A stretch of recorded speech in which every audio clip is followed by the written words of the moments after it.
बार बार ये भी कहा जाता है कि देखिए चुनाव से ठीक पहले ही अरेस्ट क्यों किए गए, चुनाव के बाद में क्यों नहीं किया गया? क्या अरविंद केजरीवाल से मोदी जी डर गए थे? क्या प्रचार करने से रोका जा रहा था अरविंद केजरीवाल को ताकि दिल्ली में कुछ मामला कर सके? आप तो अच्छे पत्रकार हैं, तर्क और रिसर्च के साथ पत्रकारिता करते हैं। 22 नवंबर को पहला सम्मान अरविंद केजरीवाल को मिलता है। 5 महीने के दौरान 9 सम्मान अरविंद केजरीवाल को ईडी देती है। 9 सम्मान को धत्ता बता के, उसको एक तरीके से कुछ ना समझ के, उससे बड़ा अपने आप को कानून से बन के आप ईडी का सम्मान नहीं करते हैं, तो आपको जब ये एहसास हो गया कि आप बच नहीं पाएंगे, तो आप विक्टिम बनने के लिए ये सारी कवायद कर रहे हैं कि नहीं अब तो जी ये ऐसे कर रहे हैं, मोदी जी दबा रहे हैं, मोदी जी हमको डरा रहे हैं। जब आपको ईडी ने गिरफ्तार कर लिया तो आप आनन फानन में सुप्रीम कोर्ट जाने का निर्णय करते जो गलत साबित होता है, फिर आप निचली अदालत की तरफ रुख करते हैं। सारे एविडेंस आपके ख़िलाफ़ है, चाहे वो साउथ लॉबी हो, चाहे वो 100 करोड़ का जो करप्शन गोवा के कैंडिडेट्स ने एक्सेप्ट किया है, चुनाव के दौरान 100 करोड़ की लेन देन हुई है, मनी ट्रेल्स का पता चला है, सारे साक्ष्य अरविंद केजरीवाल के खिलाफ हैं। भ्रष्टाचारी कौन हुआ? अरविंद केजरीवाल भ्रष्टाचारी किंग पिन कौन है? सरदार कौन है इस पूरे खेल का? और जेल में रह के राजनीति की जाती है, जेल में रह के गैंग चलाया जाता है, जेल में रह के गैंग चलाया जाता है। आज के डेट में सारी जो एजेंसियां हैं स्वतंत्र तरीके से काम कर रही हैं, कोई दबाव नहीं है। आप भ्रष्टाचारी हैं, आपको जेल जाना ही होगा।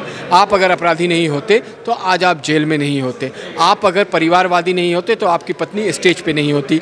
आप अगर लोगों का पैसा नहीं खाया होता, आज दिल्ली की हालात कुछ और होती। आज दिल्ली में धूल का गुब्बार है, सड़कों का हाल बेहाल है। हर नल में जो जल की बात करी थी, जल कहीं दिखाई नहीं देता है। तमाम जो लुटियन जोन से लेके डाउनटाउन के दिल्ली के इलाके हैं, हालत ख़राब है, रोड के खस्ता हाल है। ये किसकी वजह से हुआ? कोई ऐसा डिपार्टमेंट नहीं है जिसमें भ्रष्टाचार नहीं है, सब में भ्रष्टाचार में लोग लिप्त हैं। तो मुझे लगता है कि उस पर वो किसी तरह की बात नहीं कर सकते हैं। अरविंद केजरीवाल लंबे समय तक जेल में रहे। प्रधानमंत्री मोदी जी ने मेरठ की क्रांति धरा से साफ तौर पर ये कहा था कि अब जो 24 का चुनाव है, इसमें एक और तो है भ्रष्टाचारियों को जो बचा रही है वो पार्टी एक तरफ हो गई है और दूसरी तरफ है जो भ्रष्टाचार को ख़त्म कर रही है। आपको क्या लग रहा है, इंडिया अलायंस अब मजबूत हो रहा है, एकजुट हो रहा है, तो क्या चुनौती बन पाएगा? इंडिया अलायंस जो है ना, इंडी गठबंधन विलुप्त हो रहा है। विलुप्त होने के कागार पे जब शुरुआत हुई थी, तब से जो डिवीज़न की शुरुआत हुई, लगातार टूटते रहे। एक दूसरे पे अविश्वास नहीं है, एक दूसरे पे विश्वास करते नहीं हैं। नीतीश कुमार उसके जीते जागते उदाहरण है, और नीतीश कुमार जी ने साथ छोड़ दिया, फिर ममता बनर्जी ने साथ छोड़ दिया, फिर लगातार ये सीरीज़ क्रम में आती गई और इंडी गठबंधन बिखरता गया। मुझे लगता है लास्ट फेज तक इंडी गठबंधन बिल्कुल अलग थलग हो जाएंगे। कांग्रेस अलग लड़ेगी, सपा अलग लड़ेगी, आप अलग लड़ेगी। और ये लोग क्यों एक हुए? ये इसलिए एक हुए हैं कि ये सारे भ्रष्टाचारी एक छत के नीचे आके कुछ ताकत बनना चाहते हैं, लेकिन सामने जो दृढ़ इच्छा शक्ति का नेतृत्व है माननीय प्रधानमंत्री नरेंद्र मोदी जी, जिन्होंने अपना कर्तव्य मान के कार्यक्रमों को क्रियान्वित किया है गरीब जनता के लिए, उसको जनता ने एक्सेप्ट किया है। जनता विकास के आधार पे वोट करने जा रही है, और इस बार भारतीय जनता पार्टी 350 से ज़्यादा सीटें और एनडीए गठबंधन अब की बार 400 पार का नारा सही करने जा रही है। जब मोदी जी ये कहते हैं कि बड़े बड़े जो करप्ट लोग हैं वो सलाखों के पीछे हैं, जब अरविंद केजरीवाल पर ये कटाक्ष किया जाता है, तो उसमें बार बार ये भी कहा जाता है कि देखिए चुनाव से ठीक पहले ही अरेस्ट क्यों किए गए, चुनाव के बाद में क्यों नहीं किया गया? क्या अरविंद केजरीवाल से मोदी जी डर गए थे? क्या प्रचार करने से रोका जा रहा था अरविंद केजरीवाल को ताकि दिल्ली में कुछ मामला कर सके? आप तो अच्छे पत्रकार हैं, तर्क और रिसर्च के साथ पत्रकारिता करते हैं। 22 नवंबर को पहला सम्मान अरविंद केजरीवाल को मिलता है। 5 महीने के दौरान 9 सम्मान अरविंद केजरीवाल को ईडी देती है। 9 सम्मान को धत्ता बता के, उसको एक तरीके से कुछ ना समझ के, उससे बड़ा अपने आप को कानून से बन के आप ईडी का सम्मान नहीं करते हैं, तो आपको जब ये एहसास हो गया कि आप बच नहीं पाएंगे, तो आप विक्टिम बनने के लिए ये सारी कवायद कर रहे हैं कि नहीं अब तो जी ये ऐसे कर रहे हैं, मोदी जी दबा रहे हैं, मोदी जी हमको डरा रहे हैं। जब आपको ईडी ने गिरफ्तार कर लिया तो आप आनन फानन में सुप्रीम कोर्ट जाने का निर्णय करते जो गलत साबित होता है, फिर आप निचली अदालत की तरफ रुख करते हैं। सारे एविडेंस आपके ख़िलाफ़ है, चाहे वो साउथ लॉबी हो, चाहे वो 100 करोड़ का जो करप्शन गोवा के कैंडिडेट्स ने एक्सेप्ट किया है, चुनाव के दौरान 100 करोड़ की लेन देन हुई है, मनी ट्रेल्स का पता चला है, सारे साक्ष्य अरविंद केजरीवाल के ख़िलाफ़ हैं। भ्रष्टाचारी कौन हुआ? अरविंद केजरीवाल भ्रष्टाचारी, किंगपिन कौन है, सरदार कौन है इस पूरे खेल का? और जेल में रह के राजनीति की जाती है, जेल में रह के गैंग चलाया जाता है, जेल में रह के गैंग चलाया जाता है। वही गैंग अरविंद केजरीवाल चला रहे हैं। ये भ्रष्टाचारी लोग हैं, इन्होंने इतना भ्रष्टाचार किया है कि गले तक सब कुछ फंसा हुआ है।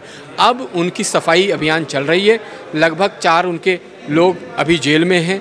तमाम जो लोग इन्वॉल्व थे जेल में थे, आगे जो लोग इन्वॉल्व होंगे वो जेल में रहेंगे। तो मुझे लगता है कि जनता भी नकार रही है। दिल्ली में भी 7 सीट भारतीय जनता पार्टी जीतेगी और पूरे भारत में भी भारतीय जनता पार्टी नरेंद्र मोदी के नेतृत्व में जीतने जा रही है। मुजफ्फरनगर की सीट पे संजीव बालियान चुनाव जीत रहे हैं। अच्छा, देखिए, लेकिन अरविंद केजरीवाल की जब हम बात करते हैं तो कहते हैं कि भाई रामलीला मैदान से ही इनका जो है चुनावी जन्म हुआ था। आज वहीं से ही पूरा एक इंडिया अलायंस जो है एकजुट हो चुका है। कह रहा है कि हम ईडी सीबीआई का दुरुपयोग हो रहा है देश में, मैच फिक्सिंग हो रहा है। राहुल गांधी कह रहे हैं कि मैच फिक्स है, चुनाव फिक्स हो चुके हैं। सीबीआई को तोता किसने कहा? सीबीआई को तोता यूपीए के कार्यकाल में कहा गया।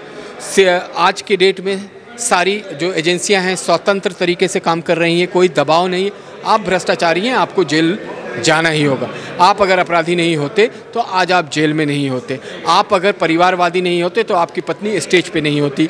आप अगर लोगों का पैसा नहीं खाया होता, आज दिल्ली की हालात कुछ और होती। आज दिल्ली में धूल का गुब्बार है, सड़कों का हाल बेहाल है। हर नल में जो जल की बात करी थी, जल कहीं दिखाई नहीं देता है।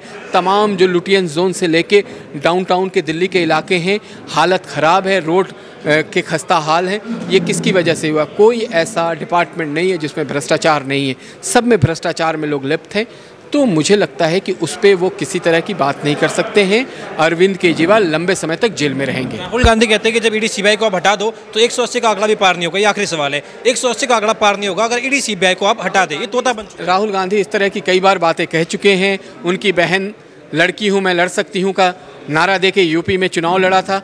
100% सीटों पे ज़मानत जब्त हो गई थी। यही हाल इस बार राहुल गांधी की भारत के अंदर होने जा रही है। वो पूरी तरीके से तो चुनाव नहीं लड़ पा रहे हैं, वो जीतने की क्या बात कर रहे हैं। भारतीय जनता पार्टी विकास के आधार पे 400 सीटें ला रही है एनडीए के गठबंधन के साथ। ये तय है। मोदी जी तीसरी बार प्रधानमंत्री बन रहे। देश सर्वश्रेष्ठ दुनिया के देशों में खड़ा होने जा रहा है। मजबूत देशों की कैटेगरी में नंबर 1 बनने जा रहा है। विश्व शक्ति बनने जा रहे हैं। अर्थव्यवस्था में हम तीसरी बड़ी शक्ति बनने जा रहे हैं। और हमारा जो इंटरनल मामला है वो इतना मजबूत है कि बड़े बड़े जो देश हैं वो आज हमारे साथ कंधे से कंधा मिला के साथ चलने के लिए तैयार हैं। सिर्फ एक नेतृत्व की वजह से, वो है नरेंद्र मोदी। परेशान नहीं कर रही है? कोई परेशानी नहीं है, कहीं नहीं। हम 350 पार, गठबंधन 400 पार। आपस में विरोधी थे, आज आपस में एक मंच साझा कर रहे हैं। तो कह रहे हैं कि ये कहीं ना कहीं देश में ऐसी जरूरत आन पड़ी है, लोकतंत्र की हत्या हो रही है, इसलिए हमें आना पड़ा। लोकतंत्र की सबसे बड़ी हत्या 1975 में इंदिरा गांधी ने करी थी। उससे बड़ी हत्या कोई हो नहीं सकती है। तो बात खत्म हो गई। और जब राजीव गांधी की वो डेथ हुई थी इंदिरा गांधी की, तो यही राजीव गांधी कहने वाले कि बड़ा पेड़ गिरता है तो धरती डोलती है। किस तरह का नरसंहार सरदारों के लिए किया गया ये पूरे हिंदुस्तान ने देखा है, जिसका कहीं ना कहीं छींट मुजफ्फरनगर में भी पड़ी थी। ये लोग किसी हालत में किसी तरह की कोई बात करने लायक नहीं है। इनके पास कोई मुद्दा नहीं है, मुद्दा विहीन है, विलुप्त होते जा रहे हैं। यही आप समझे। और भारतीय जनता पार्टी और मोदी की सरकार बनने जा रही है।